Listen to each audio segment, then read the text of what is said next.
Hi there, it's Kevin with RogueDeckBuilder.com here with the final Marionette Master God-Pharaoh's Gift video that you will see. Played it in 6 leagues in a row and ended up with a finish of 23-7 with a record against energy of 12-3. If you've been following the Pro Tour, energy is about 50% of the meta. Ramming Up Red is another 25% if you combine Black Red aggro and Ramming Up, which are very similar decks. And you put those together and you have about 75% of the Pro Tour meta. Well, my deck, I believe, is 4-2. I might be 5-2 if I consider some of the decks that I've beat in the Ramming Up Red archetype. Because there have been some reddish aggros. Like I played one today. It's an artifact red aggro deck with Scrapheaps. And then they tried to use the Metallic Mimic to give all the constructs come into play with +1 counters. And then they have the Scrapheap Scrounger, as well as the other card. When an artifact goes to graveyard, it can return an artifact back, and they can cycle their deck really quickly. So if I consider that they actually were playing Ramming Up in that build, so we'll see that video in a second here. So if you include some of those, I think I'm more like 5-2 versus the Ramming Up Red.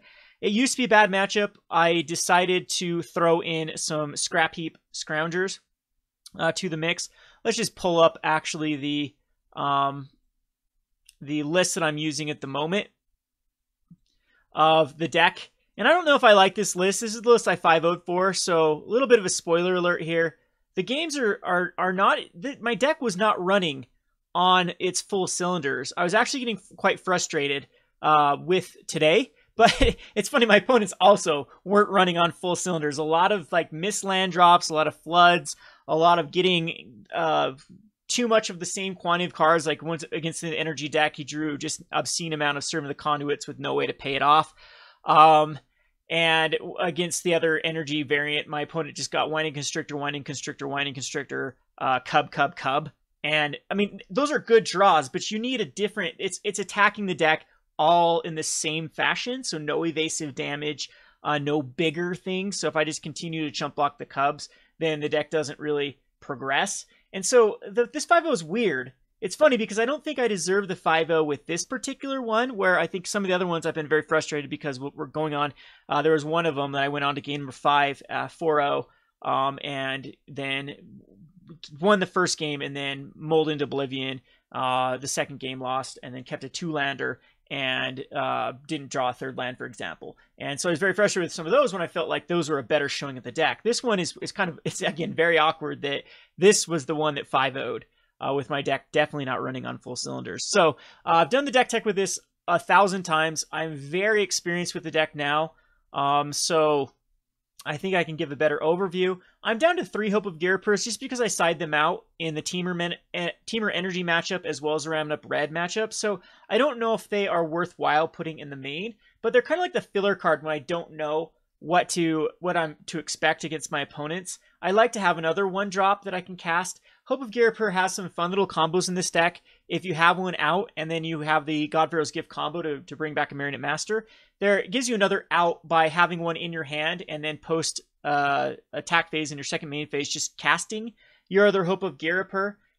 Or for example, you have 2 of them in your hand, you can cast both of them, and it's a way to trigger off the Marionette Master. So again, a lot of the times with just the Marionette Master combo, you just need Marionette Master and the God-Pharaoh's Gift out, and that's 4 artifacts for the Metalwork Colossus to then do 16 damage. And so then if you have a Walking Ballista or 2 Hope of Ghirapurs in hand, it's another way to get that last 4 points of damage in. Another thing I like about the Hope of Ghirapur is it can get in that early damage. You want to get your opponent down to 16 life, especially at Teamer Energy, because then you can do the Wombo combo with the Marionette Master and the Walking Ballista. The Minister of Inquiries is a staple in this. It rarely ever gets sided out. There's been a few games, maybe I've done like 1 or 2, but the vast majority of times Minister is going to stay in here because it's the best way. It's the only way you can turn 4 combo with this deck is with Minister of Inquiries. I guess it's theoretically possible for Gate to the Afterlife on turn 3 with a ton of Walking Ballistas in your hand, but the way you most often turn 4, turn 5 is a first turn Minister, just start milling your deck, get enough creatures in your graveyard that you can cast a turn 3 Gate to the Afterlife, and then crack it on turn 4, and then find the combo. So without Minister, it's very tough to do that. The mana base, I'm actually thinking of going down in Ipnu Rivulet for another swamp or another island, because swamps a lot of times can be hard to have the amount for the sideboard for like the Bontu's Last Reckoning.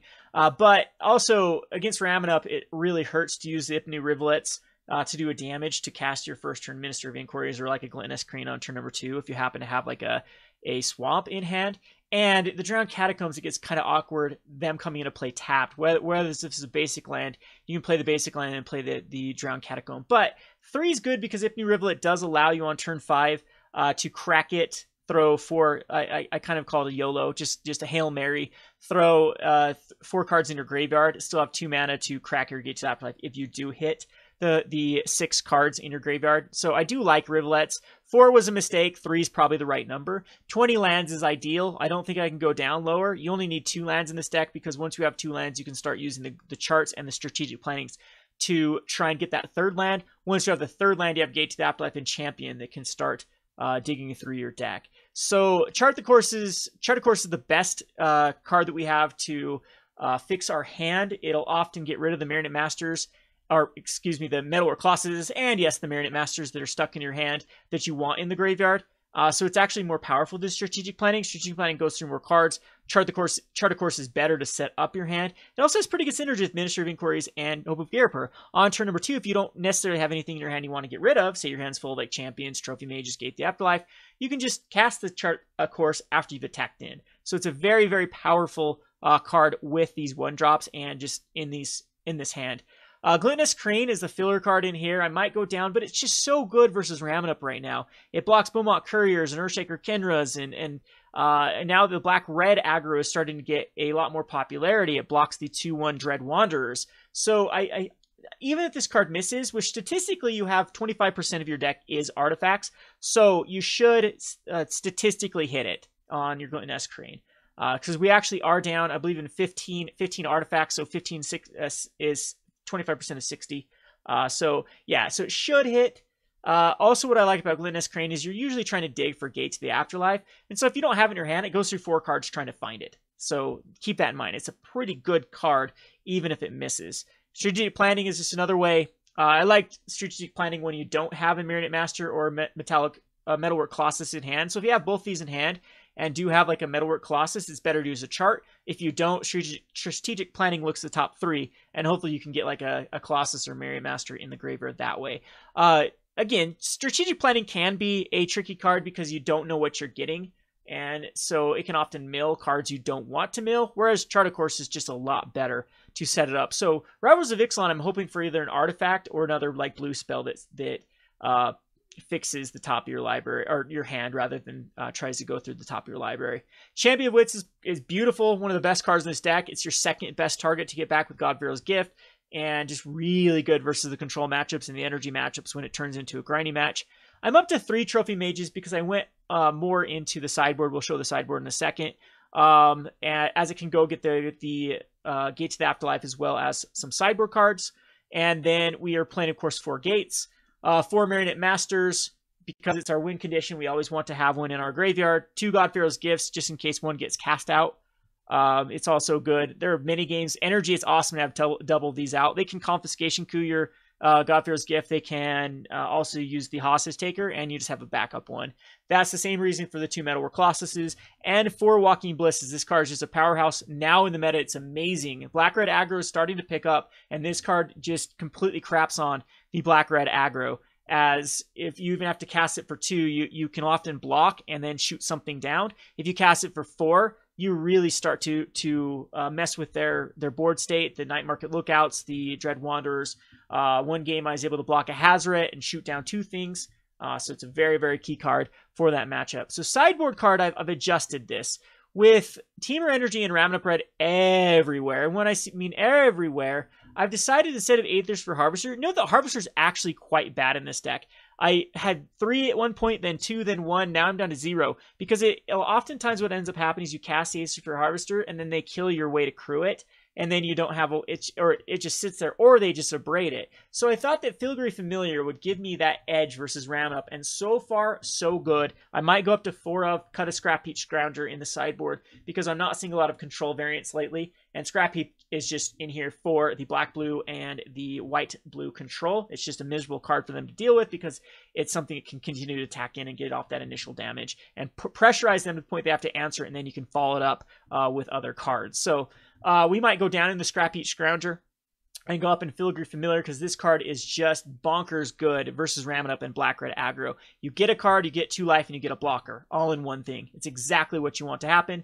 We're still running 2 Hostage Taker. I tried Scarab God, didn't like it. It's just kind of mana intensive for a deck that often can't afford that mana. It can be good sometimes in like the energy matchups and things like that, but I have not been a fan of it so far. Hour of Glory, still like it over Vraska's Contempt, because now I have multiple games where I've Hour of Glory to Scarab God and they had a backup in their hand and got rid of it. I've also Hour of Glory a Hazoret.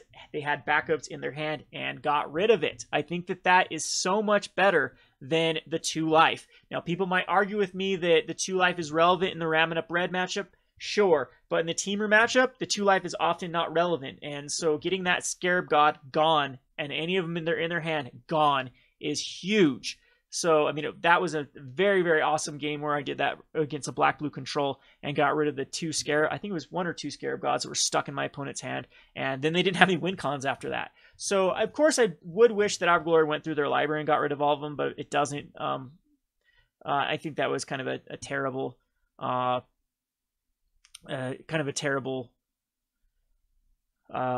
way that they made this card. It could have easily been not too powerful to put that little like Deicide. Doesn't Deicide do that? I don't know. Anyway, so we have 2 Bontu's Last Reckoning. These come in versus Teamer. That's basically all it ever comes in against. Maybe other mid-range decks where you need to wipe the board. It's very, very powerful versus Teamer energy. They often do need to flood the board. Let me just speak a little bit on Teamer energy for a second. If you ever do play against this deck, let me just give you a tip. If this ever does I'm giving my opponents tips on how to beat me. Do not bring in a ton of sideboard cards to try to beat me. I'm talking about the appetites of the unnatural, the magma sprays, the don't go too crazy on trying to shut down my combo, because then I will just outvalue. I've won almost every game that Teamer energy brings in just a crap ton of hate cards. Then they just don't progress their board, and they let me build up, and I end up just winning through like hard casting Marionette Masters or Champion of Wits back like over and over and over again. To me, yeah, I prefer people to try to bring in the combo, because I'm siding stuff out too. And Bontu is just very good. If you cite in like a ton of ways to beat my combo, I cite in Bontu's Last Reckoning, wipe your board when you've overextended, because you're going to have to overextend to try to beat this deck. We have Glint-Nest Cranes, we have Trophy Mages, we have Champion of Wits that are all going to beat in the card advantage. Even with Teamer Energy's ability with Rogue Refiners, it's not going to be enough for that card advantage unless they can stick a Chandra or something like that. But if you're keeping in Chandras, if you're keeping in Scarab Gods, if you're keeping all these things, and then siding in Appetites and all these other things, a lot of times that's a losing proposition, and the value of this deck will just eventually just win. Again, gates aren't the greatest thing to Appetites, neither is God-Pharaoh's Gifts, because we have effectively 6, 7, 8 ways to get a God-Pharaoh's Gift back on the battlefield through the Trophy Mage and the gates. So just a food for thought there. Lost Legacy is still in there for Approach, because screw that card. That's the worst card ever printed. I hate that card so much.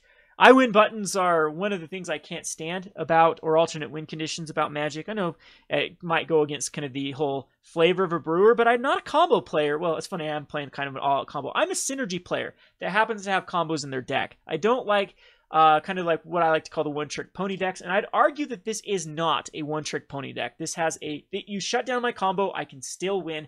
I've done it many times before by all my God-Pharaoh's Gifts being taken care of, and then just the Marionette Master, the value of this deck just winning. So yeah. Did I talk about Hostage Taker? This is in here for Scarab God, and it's really fun to take like Rogue Refiners. I've taken Glory Bringers, and it's also pretty decent versus the other God-Pharaoh's Gifts. You can take their tokens, and then they're gone forever if they take care of the Hostage Taker. Have a really good win record versus the Esper Gift. As Yeah, and same thing with you, White. I'm not a fan of the Angel. Like, everyone is really liking the Angel. I'm still trying to wrap my head around where the Angel of Invention is a better matchup. Pro Tour showed it, man. They've assembled their combos so many times and not been able to win the game. Whereas there are very few times that I assemble my combo turn 5 against Team Energy and haven't won. So just some food for thought there. Search Around Azcanta and Treasure Map are still in here for the control matchups because they're pure gas. So love these 3 cards. So we have, I mean, 4 cards to bring in versus control if they're using Scarab God 5. And so kind of the whole idea of this deck is you'll take out, a lot of times versus control, I'll take out like strategic plannings and maybe cut a Marionette Master and a Metalwork Colossus, as you don't need the multiples against a control-based matchup. And then you can bring in the 5 cards that are good versus them, like these or 4 cards, or maybe in Scrap. It depends on the flavor of it. Versus like Teamer, you'll take out the Hope of Ghirapurs and bring in Bontu's Last Reckoning, 2 Hostage Takers. It depends if they're running Scare God if you bring in Lost Legacy or not. And then usually take out 1 Strategic Planning and 1 Marionette Master a lot of times, or like 1... Like, you just have to adjust based upon what deck you think you're playing against. So, and then against Ramen Up Red, you're bringing the 3 Filigree Familiars, the 2 Hostage Takers. That's usually just those 5. And depends on how many 1-drops they're running, like the 1 Toughness cards, whether you take out Hope of Ghirapur. If not, you're going to be taking out, like, sometimes I go down to like 2 Marionette Masters and take out all the Metalwork Colossuses because they're not needed for that matchup. All right, so this is an extremely long deck. I hope you get a lot of insight for this. Let's move on to the matches here. So you can see, this is kind of, I'm quite proud of this. Before I started this grind, my constructed rating was like down to 1560. It often bounces between below, I think you start at 1600 and it goes up and down 7 points if you play someone your exact same level. And this is the old DCI level, so the same rating. If you a 1600 plays a 600, the winner will lose 7. The winner will gain 7. The loser will lose 7. And since I play a lot of janky rogue decks, especially if you're gathering magic, that end up being like terrible, my constructed rating is always bouncing around the 1600 mark. It's something that I don't even care to keep up because I'm going to constantly destroy this. But since I've been grinding out this constructed rating, it's gone up from 1500 to 1800, and that's, once you get up to 1900 rating in MTGO, it's tough to maintain that because you start to lose a ton if you lose a match. It's like 11 points if I play 1600, I think, or something like that. I can't remember the whole math with the old DCI rating, but that's kind of some food for thought that it's gone up over 300 points since I've been playing this game, or around 300 points since I've been playing the God-Pharaoh's Gift deck. So this one, you can go check my Twitter for I've got the list of all the matchups. We're just going to play a few here. So let's see. This one was the Approach the Second Sons deck, and my opponent had the Approach turn 7, turn 8 in their hand. I think it was actually turn 6, turn 7 because of the search for Azcanta. So I'm just going to play the final game of every matchup and kind of show you. That way we only get five matchups in. If you want to see all of the matchups, let me know in the comment section and maybe I'll play them all. So this is, of course, a mulligan hand. Can't keep you're going to keep almost every 2-lander you're going to keep. 1-landers you have to ship back. Anything else you're keeping with this deck. That's why I love this deck so much. It is insanely good on the draw and the play with mulligans and what you think are bad hands, but it's got a lot of ways to dig, and consistency is something that is very, very good in Magic the Gathering. So I think I put it on the bottom, the scrap heap, because I thought, I want to hit lands for these Champion of Wits or the Gate to the Afterlife on time. And so here I'm like, ooh, do I run out the Chart the Course and have it get negated? I think it's worthwhile. My opponent does not do it, so I get to draw 2 cards. This card is insanely powerful versus control. That you're going to always keep the charts in. And go for the Champion of Wits. Apparently my opponent did not bring an Essence Scatter. We find the Marionette Master and the Minister. It's looking very good here. My opponent goes getting to the Trials, which I think is just an awful card in the meta at the moment, and goes for the Champion of Wits. And then we get a Drowned Catacomb and a Hope of Ghirapur and the Gate to the Afterlife. And I decide not to attack him because I'd like to mill myself again. So I search for Azcanta, and I go for the mill. And we find Champion of Wits here. Strategic Planning finds some cards. and the Gate to the Afterlife will crack, and we have the God-Pharaoh's Gift assembled, so we have the Marionette Master, and we can swing in, and my opponent just scoops there. Okay, that was kind of a boring one. Let's show the other one, because okay, let me just give you what happened in game number 2. Game number 2, my opponent tapped out for, I believe, a search for Azcanta rather than keep up Negate, and I lost Legacy to his approach the Second Sons. That's what ended up happening. My opponent then had to try to grind out. The only other win conditions he had in his deck was a 1 of Torrential Gearhulk and a 1 of Gideon. He ended up getting both of them out on the game, but eventually I was able to establish a chump block. I don't know why he attacked in with the 5/6 into 6 power on board, killed the Torrential Gearhulk, and then Gideon was trying its best to win the game, but it just couldn't happen. So that was the overview of game number 2. Of course, game number 1, I lost to double approach. I believe it was a turn 6 because of a turn 2 search for Azcanta that then flipped, and then then was able to, or no, it'd still be, yeah, because he cast it on turn 6 and then cast it on turn 7. Something like that happened. So anyway, we won't show that one though, because this is a boring ass matchup. Because who likes Approach the Second Son? Nobody. That's who. Let's go on to this one. This was a black green Constrictor deck. Game number 1, I just get completely destroyed, I believe. So we'll watch this one. I think game number 3 was the interesting one. So I decided to keep this hand. This is a 4-lander. You always love 4-landers because you're gonna hit land drops for 4 turns in a row. I mean, what could be worse than that? First turn of Tune. I hate seeing that draw because he says here, Hope of Ghirapur. What's that card? It's a filler card in this deck. So he's got the Attune Long Tusk Cub draw. And I like this hand a lot because we're able to go Gate to the Afterlife. Did I actually lose this match? I can't remember if I did. So we'll keep things back. This is an amazing draw here. Winding Constrictor comes out. Don't care. I think something like a Fatal Push should be worse at this point. We'll just block the Hope of Ghirapur. It sacks, loots. We're getting land flooded, but that was an amazing loot to find both a Champion and a Marionette Master. We'll go Trophy Mage, and I'm like, I could go for it if all 3 of the cards I milled off the Minister were creatures, but I decided to go Trophy Mage instead, get a backup Gate to the Afterlife. My opponent puts out a Rogue Refiner, that's fine, and then decides to attack in, and we will block on the Trophy Mage, loot again, and mill, and now we actually do have the combo ready to go. So we will go for it here, sack the Gate to the Afterlife, find the God-Pharaoh's Gift, bring back the Marionette Master. So this was a really good showing of the deck, because this was, what, turn 5? Attacking, my opponent smartly does block. A lot of people don't block there, I'm telling you, it's crazy. And then you just win, because the Metalwork Colossus does the rest of the damage. So my opponent tries to Hostage Taker the God-Pharaoh's Gift. At this point, I don't even care. And I decide to just kill it in response, and put my opponent down to 1. Or, no, it'd be 3.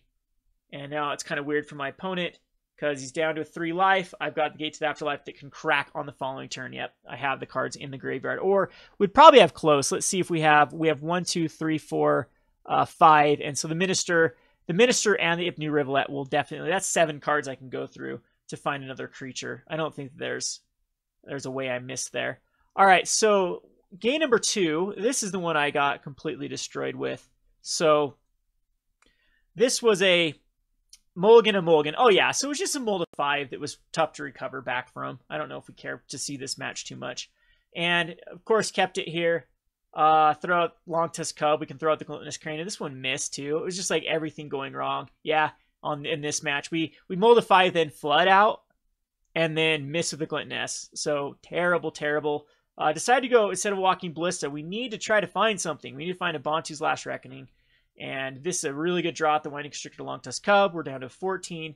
We can throw out a Walking Ballista next turn. I decided to chart. Still don't find anything that I'm just really, really desperately trying to find a Bontu's. So you just dig to find it. And we've gone through 13 cards without it. The second Winding Constrictor, that's just rough. We have to find a Bontu's. This deck, though, would be hilarious, though, if I did draw a Bontu's. Because even a Hostage Taker doesn't do anything here, I believe. Because what would we take? We take a Cub and have to block a Cub, and it gets it back. So I decide to go Chart a Course and miss. I thought it was better just to YOLO there. Because the Champion of Wits does not save us, because one of the Long Tusk Cub is going to get through and pump up to lethal. And so we'd have to go chart a course and draw. That would have to have been the perfect draw. If that would have been a swamp and a Bontu's. So there was that one, and this one was one of them. I think this matchup was where my deck kind of struggled and my opponent's deck kind of struggled too. So I didn't like, you always keep a 2-lander. Again, you keep a 2-lander. Strategic Planning's the more powerful card because I like all the cards here. We do get another Walking Ballista and get to throw the Metalwork Colossus in the graveyard. I don't know if actually I should have just taken a chart the course, but I was kind of flooded with charts. So I'm getting kind of frustrated here, but we find the other Aether Hub that if my opponent does decide to spit out their hand, we will be able to punish them for spitting out their hand. I believe, though, my opponent just misses a land drop, and at this point, I'll throw out a Champions, and we can get rid of cards, get rid of a Walking Ballista and a Minister of Inquiries, because we have plenty of Walking Ballistas in our hand here. And we also do have the Bontus. So I decided not to block here because we get more value out of it with Gate to the Afterlife if we draw into one. I'm assuming that there's a lot of stuff like that in my opponent's hand. And here I'm like, okay, I can Bontus and waste it, but I can also just completely kill it with the Walking Ballista. So that's what I decided to do, just throw out the Walking Ballista and take care of the Deathgorger Scavenger. Deathgorger Scavengers is kind of like a meh card against us. It's decent, but at the same time, it's only... Oh, I can answer it. There's plenty of ways that I'm going to answer the Deathgorger Scavenger. I probably even brought in the Hour of Glory just because I knew that my opponent is probably going to have Scarab God in this. I mean, what else is the blue for? And to go chart a course, and we can Bontus. So we get rid of some value there. A Winding Constrictor, and a Deathgorger Scavenger. I was like, oh, are you kidding me? Another Deathgorger Scavenger coming out, and another Winding Constrictor? Well, that sucked. My opponent then is able to, now having the opposite problem, just flooding out here, and was able to eat out the Metalwork Colossus. But here, that was an awesome draw. I'm glad my opponent drew a Glint Sleeve Siphoner because this just gives our Walking Ballista a ton of value here. We're able to cast the Walking Ballista and kill 2 of the problem cards in this matchup, the Glint Sleeve Siphoner and the Deathgorger Scavenger. So now we're really on top deck mode. I am low. The Cub is something I don't want to have to deal with, but at the same time, we do have, could have hardcast a Marionette Master there if I wanted, but I decided just to give myself kind of 2 blockers. That way we'll have plenty of creatures in our graveyard for a Gate to the Afterlife to come out next turn. So I thought just going the safe route was better than just slamming out a Marionette Master and using up our energy. So here I can just block and force out some energy. You know, no big deal. We have an Hour of Glory if we need to take care of it. And here I will go Gate. And I believe my opponent does have the Appetite here. Nope. Okay. So, yep, it's just the Marionette Master. We don't have the combo, though, so we just kind of have to sit tight for a while, even though my opponent really can't attack in very well. And I decided to go Walking Ballista. I could have just played it next turn for potential lethal, because I could have played it on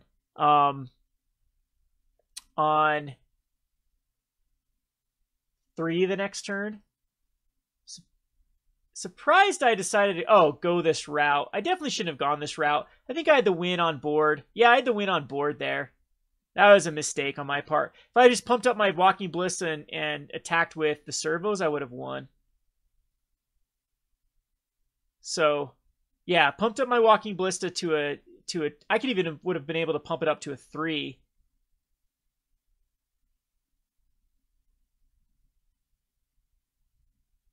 But yeah, that was definitely a play mistake on my part. I think I saw it this turn. I'm like, just screw this. Did I not see it again? Jeez, I'm a bad player. All right, so decide to... I had the win there. Okay. I'm like, I can just play the Marionette Master and win the game there. But I had it a turn before. Again, sometimes you get in the maybe I was thinking it could get Fatal Pushed in response. No, I still would have won. No, Fatal Push in response would have done it because the second counter would try to go on. And it would, though, and Resolve that would have been 16 damage. I don't know what I was thinking there. Mistake on my part. All right, so there was that finish. My opponent had a pretty decent hand. I don't think you complain with that. It was just they stumbled on too many Winding Constrictors, too many Cubs, and none of their and Deathgorger Scavengers that shut down the combo but didn't put enough pressure to kill me. So anyway, that's a tough match. That's one of our really tough matches, was the Glint Sleeve Siphoner and the Cub version. This one is kind of, I'm just going to show like a game, which is the more interesting one. Game 1, I think, was the more interesting one. Because, oh yeah, Game 2, he got stuck on 2 lands. So this is the artifact aggro. Of course, you mulligan that hand. I'm like, oh, geez, 3 gates? This is going to be awkward. So throw out an Aether Hub. No first turn play. Second turn play with a Walking Ballista. I'm like, what am I playing against? Ramming up, started playing Walking Ballista. Here I decide just to chart a course and throw away one of them.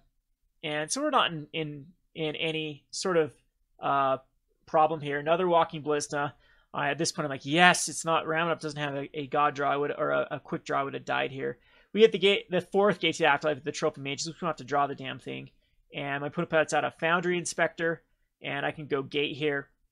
And so far, so good, because my opponent can't really attack in very well with the gate. So this is an interesting deck, though. The Chief of the Foundry, it's able to use the Ballistas. I don't know if I like that play by my opponent to kill off the Trophy Mage. I get to loot, and this makes me be able to loot with the Champion. So I can get rid of a gate and just a Rivulet and throw to Minister of Inquiries, because we just need to block now. And a Scrap Trawler. So you can tell this is a Construct Tribal deck. I've played around with this in the past. I played around with the Frontier when Frontier first came out, because there's a lot of constructs. And I'm able to loot there, and kept the Minister of Inquiries because we can self-mill. And that's what we'll do. Throw away a Metalwork Colossus.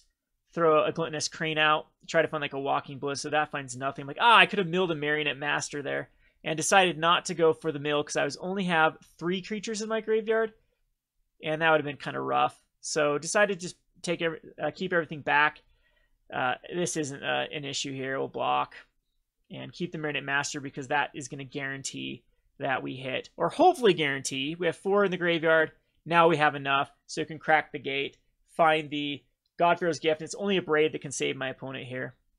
So we can put out the other gate and crack it. Get 2 God-Pharaoh's Gifts. And then we have plenty of combo pieces here to dish off an insane amount of damage.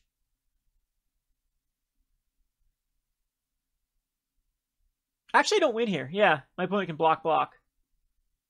Okay, my opponent doesn't know the combo. That's what ended up happening. And there is lethal. So again, the second match, my opponent just got stuck on 2. So his deck has Scrapheap Scroungers, has Foundry Inspectors, has Scrap Trawlers. Very interesting build. I actually like it a lot. I don't know if they... It's another Kaladesh block deck, which is kind of hilarious how powerful Kaladesh is. I mean, you can go to so many different strategies. But interesting enough, that's a cool little... hats off to this Lame Brain Amy. This is... I love Brewers, so... Shout out to this person. All right, so let's go on to the Boogeyman matchup. And we'll show all of these because it's the teamer. And I made some play mistakes in this match. So keep a 2-lander, of course. This is an awesome. Don't like that God-Pharaoh's Gift. So just put the Drowned Catacomb into play tapped in case there's a land I'd rather play. Which there's not, so we'll chart a course, get rid of the Metalwork Colossus, find 2 lands. That's beautiful. My opponent is so slow here. World of Virtuoso is one of the cards I could care less about in this matchup. And Glint-Nest finds another Metalwork Colossus, allows me to throw another Drowned Catacomb out. Next turn we have another Chart of Course that can... and then I'd love to see Harness Lightning on a Crane that's done its job. Put out another Crane. I could have gone Gate there if I wanted to. But I think I can just cast the Walking Ballista. Oh, go for Chart here. Yep, that was the right play. And mill some more. Because now I'm almost on the verge of being able to hard cast the Gate to Afterlife and just crack it. Especially if Chandra kills my Glint-Nest Crane here. End up blocking here. I'm like, oh, I know what he's doing. He's trying to do a Magma Spray. I'm like, don't care. We're probably going to see a lot more Magma Sprays now with the Black-Red aggro, which is awesome for this deck. Because Magma Spray is just not a card I care about. And decided to go for the Walking Ballista because we can combo here with the Walking Ballista, finding the last card in the graveyard. There's the combo. We don't have a Marionette Master, though. So we're just going to get value off of the Champion of Wits. But that is some extreme value. Go ahead and get rid of another champion. Attack into the champion into Chandra. Decides not to make a Thopter to protect Chandra. I don't understand that play. Maybe wants the Thopter later on. Serving the Conduit decides just to do damage here. And a Confiscation Coup on the God-Pharaoh's Gift. That's would have been bad if we didn't have a backup one.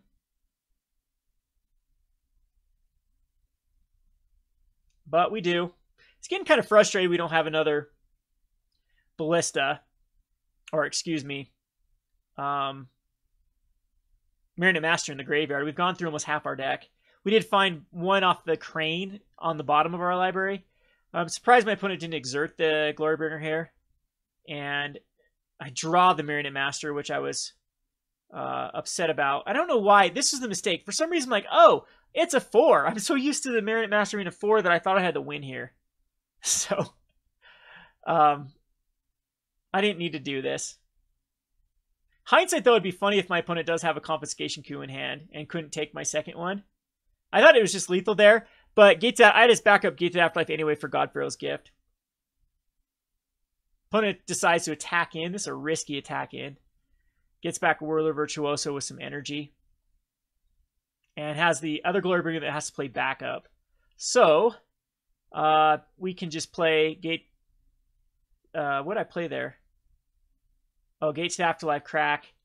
And now we can get back the God-Pharaoh's Gift again. I try to like YOLO find it and I don't. I'm like, oh, are you kidding me? This is... So if my opponent draws a Chandra or another Glorybringer, I just die next turn. I was getting so frustrated with this game. Couldn't find another like Walking Ballista out of the mix. I guess there's only 2 more left in my deck. But my opponent does have to block and goes down to a 2. Oh, we have it. Never mind. We had the match here. No, we didn't. We didn't have the land. That's right. Didn't have the land to cast the Walking Ballista on 2. So I'm like, are you kidding me? I thought this Confiscation Coup was definitely going to be a Chandra or Glorybringer. But I go down. My opponent could have got me down to 2, and that's why I was worried about another Glorybringer. So here, though, I have the play. I have the play in so many different ways. But I decided just to Walking Ballista it out. And that was game. So game number 2, I believe I mulled to oblivion, but we'll watch it. We'll see, just in case if that's correct or not.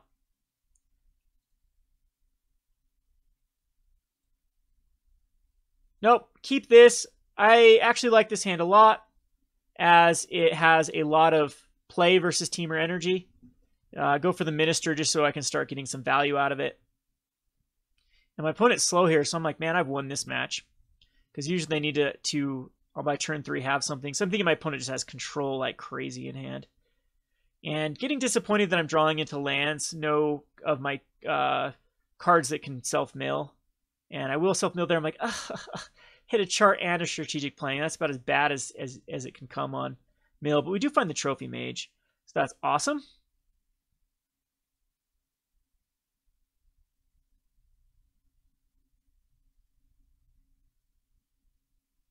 And here, I'm like, let's get rid of my opponent's energy. So I double block.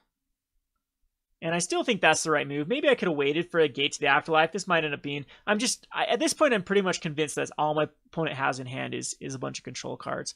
So the Whirler Virtuoso comes out, and we're still a long ways from Gate. So this turn, I do decide, I believe, just to Bontu's. I mean, got some value out of it. Had my opponent use some energy for Bristling Hydra. Got a Whirler Virtuoso. It does have the backup. And this gets kind of awkward because I can play the Gate here, but I can't play anything else. Have the Hour of Glory as backup for like a Scarab God or a Glorybringer. However, this ends up being kind of an awkward hand. I wanted 1 more mana here for the Hostage Taker Rogue Refiner. I decided just to throw out the Marionette Master to give myself some protection. And my opponent, though, I believe appetites the Gate here. Abrades it. So again, I'm still feeling really good here. This is a close game, if I remember correctly. Glorybringer comes out and chooses not to exert it. Yeah, that was an awkward play. I'm like, okay, I'm going to Bontu's again, so I'm just going to... And I should have blocked the other servo. I'm like, I'll attack with it, but it didn't really matter. So we have to Bontu's here. And we have a Champions as well. So still feeling really, really good here. Other than I believe this one finds some, both lands. And I am very frustrated at that point. And Rogue Refiner comes out. As well as a Servant of the Conduit. Did I 2-0 this one, actually? Now I'm thinking about it. No, I think I lost this one. I really do. I don't see how I did, because I'm so far ahead at this point. Yeah, another Glorybringer. Confiscation coup on the champion. Oh, I remember this. Here's an ending though. We'll watch this one. Because I really thought I had this game in the bag, and I remember what happened. And I was kicking myself for not playing it a different way, because I'm like, I've won this game. There's no way that energy's going to come back from this. But they do have one card that was perfect. And you'll see it here in a second. So my opponent goes another Whirler Virtuoso here. And no attacks in. And it's this, because Whirler Virtuoso just gets so much value. What I should have done here is probably just cast a Walking Ballista on a Bazillion. Decide, hey, I'm going to loot. I'm going to find stuff eventually. And this is where I'm kicking myself. I should have kept the swamp, got rid of the other champion. At this point, I can just cast champions back. And my opponent spits out a bunch of Whirler Virtuosos. Yeah, this was just a game that I think that my opponent played perfectly, and I misplayed horrendously bad here. I don't know if it was necessarily a misplay with the information I had, but can block the Thopter, take 3, go to 8. I'm like still at 8. I'm still fine. And decided to just chuck out a huge Walking Ballista.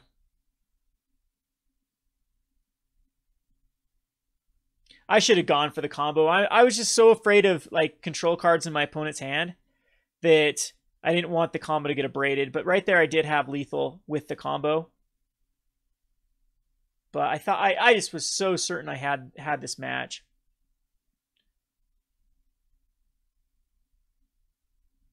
Go down to a 7.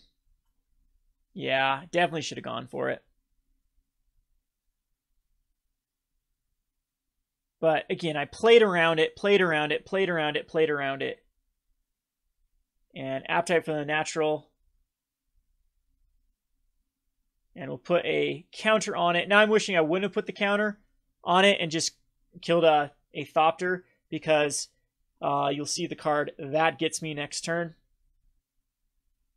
was a River's Rebuke for perfectly lethal. I'm at 8 and my opponent has 8 power on board. So again, that was, maybe I should have used the Walking Ballista to kill off the other champion. That was probably that would have worked. There's so many ways that I completely lost that game there. And I was frustrated at this point because, again, any other play would have won it. My opponent probably didn't have the removal in hand. But I believe this is the one where my opponent stumbles and I was just on, my deck just decided to do what it's supposed to do. Find a chart here. That's good. So we'll just chart, throw the Metalwork Colossus in the bin. We have a Bontu's. It's very good against Teamer. Here we can go Champion of Wits, chuck it out, throw away some other. I do throw one of the Bontus in a Minister, because I don't think I need the Minister at this point. We have 2 creatures in graveyard, a Walking Ballista that can go to the graveyard, Hostage Taker. So it's looking good here. My opponent puts out a Whirler Virtuoso, and that's fine because we have the Ballista. And at this point, I decide just to throw out the Gate to the Afterlife. And my opponent will go for some Thopters and start attacking in. So I'm definitely okay with this. I'm in really good position. And I wanted to block here, and he doesn't. So, but that's fine. To get it down to 18, if we get down to 16, that's pretty much ideal as well. I don't want to go Hostage Taker into like an Abrade for my opponent to get more value off the Whirler Virtuoso. So I decided just to run that play out. I'm not sure if hindsight that's the right play. My opponent has tons of cards in hand, but you can see now that the Servants start hitting like crazy. Attacks in with some Thopters. I'll ping one down just to stop some life loss. Attack in again with the champion. 16 is all I want my opponent down to. I could care less at that point. They do have Appetite, so maybe going down a little bit further is ideal. Trophy Mage at this point finds the Gate to the Afterlife, and I'm going to throw out a second one. This way, if there is a control card in hand, sure, they can crack it and kill one of them. But that's fine. We have the backup. We still are ways away from actually getting the Gate to the Afterlife. Another Servant of the Conduit comes out here, so those are pretty much dead cards at this point with how much lands my opponent has. And we'll attack in for the 2. And then we can Bontu's here if I really wanted to. And And I'm going to, again, try to get my opponent down to where it needs to be. And I think I just go Glint-Nest Crane. I'm just going to play... I think I would have learned my lesson game 1 to let this build up to River's Rebuke, but still at this point I'm in very, very good position. See, another attune, so flooding out. And at this point I'm just going to put a counter on the Walking Ballista. And then we can just start casting the Marionette Master. I'm playing around any sort of removal or confiscation coup type card to try to take my God-Pharaoh's gift. So I don't want to get beat by that. I know I brought in a lot of hate. And you can see, though, when they bring in the hate, they just a lot of times just can't push through. And we'll just do it again. Like, okay, the first Marionette Master was good. We'll go another Marionette Master, so because if this one doesn't get countered, it's over. And we have the Metalwork Colossus combo in the graveyard. So that's why I like it when they bring in so much hate. So much hate, so much hate. I'd love to see if I was correct and my opponent's hand is like Abrades and Appetites to try to get rid of the God-Pharaoh's gift or the Confiscation Coup. But all of that is letting me build up, thrown out. Yeah, it was a little bit unlucky to get attune, servant, and flood out. But that's one of the risks of playing energy. I don't think that hand was terrible. But yeah, anyway, we'll go on to the next match, which was the last one. And we'll show the entire deck list of this. I loved this hand. I was so happy about this. We'll do a first turn Hope of Ghirapur. And we have the Gate to the Afterlife. My opponent just spits out a Dread Wand. I'm like, yes, perfect. That's awesome. And strategic planning. Throw some creatures in the graveyard. Attacking the Hope of Ghirapur because I'm not going to block. That's why I decided to do that. And people might say, oh, well, look what happens here. Beaumont, attack in. And you take 4. I'm like, ugh, well, that sucks. But the whole reason I wasn't going to attack in is because I want the draw off the Gate to the Afterlife, so I wasn't going to block anyway if my opponent did attack him with the Dread Wand. Or maybe I should just kept it back and then hopefully my opponent didn't attack. But we get value out of it down to just a 14. So here I'm like, this is an easy play. We'll Ballista here. Maybe if there was like a Minister of Inquiries in my hand, I could play a Gate and a Minister. But Walking Ballista is awesome. I'm going to decide to hit one of the Beaumont Couriers just in case my opponent wants to sack one of them if they didn't have anything decent in their hand. And my opponent will attack in here, and this is a great little play here. Beaumont Courier's up to 3, can block a Hazoret, kill a Beaumont Courier. Loot. We're down to 12. Still in pretty decent shape. We can chart a course here. And I'm like, geez, I didn't find it? And I was really worried I was going to go lethal here with my opponent because they have 2 cards in hand, can get rid of their cards. I was definitely sweating here. Going down to a 3, and with the Dread Wanderer coming back, we have the Gate to the Afterlife that finds a God-Pharaoh's gift. We actually can throw out the Champion, and yeah, I decided instead to go to a second one, and we have a Walking Ballista. But I'm dead to a Lightning Strike here if my opponent has a Lightning Strike. So I was so nervous that this top deck would be a Lightning Strike, and I still have to find a way to destroy my opponent or kill my opponent in the next turn.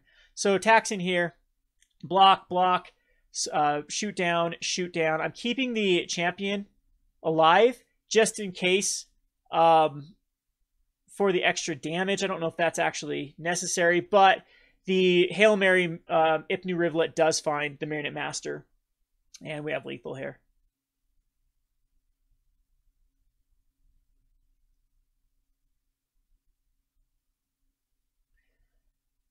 So, I make a mistake in the sideboarding. I take out the Hope of Ghirapur's and bring in, like, I can't remember what I brought in for the Hope of Ghirapur's, which ended up being a mistake. Hope of Ghirapur is really good versus this match, and because it blocks all of the 1/1s. And this is, though, I keep a 2-lander. I'm like, yes, look at this beautiful hand. This is about as beautiful as they come. The only thing that I'd like more is maybe a Gate in here, or, of course, the 3rd land would have been ideal to hit that Filigree Familiar. But sometimes the RNG gods decide that you are not worthy of them, and my opponent also spits out their hand quite quickly here. Hindsight, I shouldn't have gone for the Glint-Nest Crane. I should have just gone for a Walking Ballista because it was the safer card. We do find the Gate though, so I'm like, yeah, okay, that's fine. There was one swamp that was revealed that went to the bottom, but that allows for Fatal Push, and then now we miss another land drop, And so I have to go Walking Ballista here. And I know it's just an uphill battle at this point because I need that land. I needed a land to hit that turn too because we could just Filigree Familiared. And my opponent attacks in. And at this point, I'm going to get rid of the Beaumont Courier, block the 3-2, kill the Beaumont Courier. That's the smart play to do. It puts down the operative. But here we miss the land again. And so it's like, yep, this is game.